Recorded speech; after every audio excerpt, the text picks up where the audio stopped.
बात कलयुगी माताओं के काले कारनामों की करेंगे। हरिद्वार की एक मां ने अपनी जवान बेटी को दरिंदों के आगे सौंपकर उनसे बलात्कार तक करवाया, तो इंदौर की मां ने तो एक दुधमुही बच्ची को टंकी में डालकर ही जान ले ली। कैसे पर्दाफाश हुआ इन दुष्ट माताओं की आपराधिक वारदातों का, आप आइए इस रिपोर्ट में देखिए।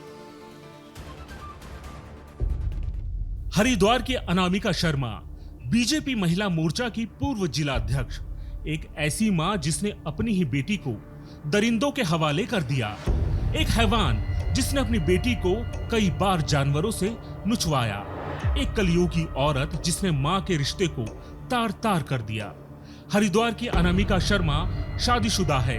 उसकी एक 13 साल की बेटी है, पति भी है और सुमित पटवाल नाम का एक बॉयफ्रेंड भी। जनवरी 2025 की वो रात जब इस मां ने अपनी बेटी को गाड़ी में बुलाया।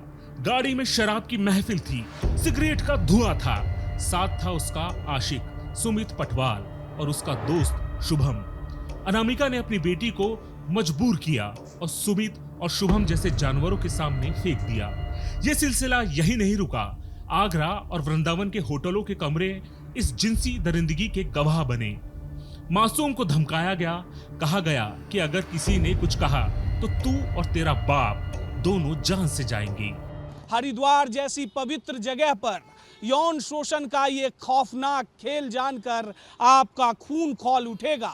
फिलहाल हरिद्वार पुलिस ने बेरहम मां और उसके प्रेमी सुमित को सलाखों के पीछे पहुंचा दिया है। ये ममता नहीं, इंसानियत का जनाजा है। पिछले 1 महीने से मासूम अपने पिता के साथ थी, बिल्कुल खामोश, सहमी हुई। पिता को शक हुआ। जब पूछा तो बेटी ने हिम्मत करके बता दिया और मां के जुर्म का पूरा काला चिट्ठा खोल कर रख दिया।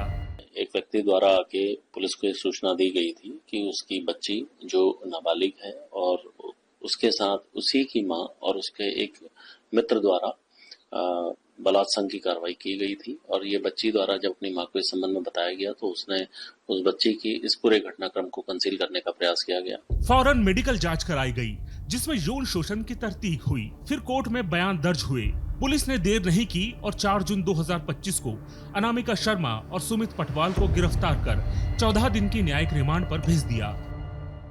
पीड़ित बच्ची का मेडिकल कराया। मेडिकल में प्रथम दृष्टया आरोपों की पुष्टि सही पाई गई और आरोपी महिला और उसके मित्र को पुलिस के द्वारा अरेस्ट किया गया है। एक व्यक्ति अभी इसमें फरार चल रहा है। हरिद्वार की तरह इंदौर भी एक मां की हैवानियत का गवाह बना। वर्षा चौहान, एक औरत जिसने अपनी 8 महीने की बच्ची का कत्ल कर दिया।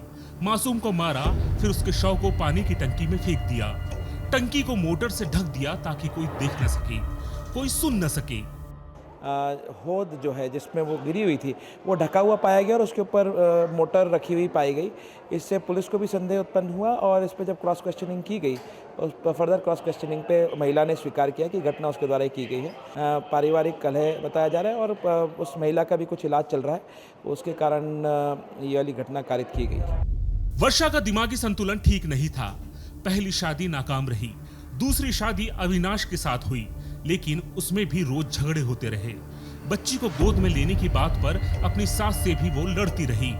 फिर एक दिन वर्षा ने गुस्से में अपनी ही मासूम की जान को हमेशा के लिए खामोश कर दिया। ये महज 2 जुर्म नहीं, ये दास्तान है रिश्तों की तबाही की, माँ के हाथों ममता की मौत की, जहाँ माँ और बेटी के रिश्तों पर बार बार जुर्म की कालिख पोती गई। ब्यूरो रिपोर्ट, विस्तार न्यूज। तो बेटियों के साथ ऐसी पाशविक हरकतें करने वाली माताओं ने ऐसा क्यों किया, ये सोचने की बात है। सामाजिक मूल्यों में आ रहे बदलाव, पैसा कमाने की भरपूर भूख और कभी कभी अचानक पैदा होने वाला तनाव ही इन घटनाओं के लिए जिम्मेदार बन जाता है। मगर ये घटनाएं बहुत ही दुखद हैं और समाज को आगाह भी कर रही हैं।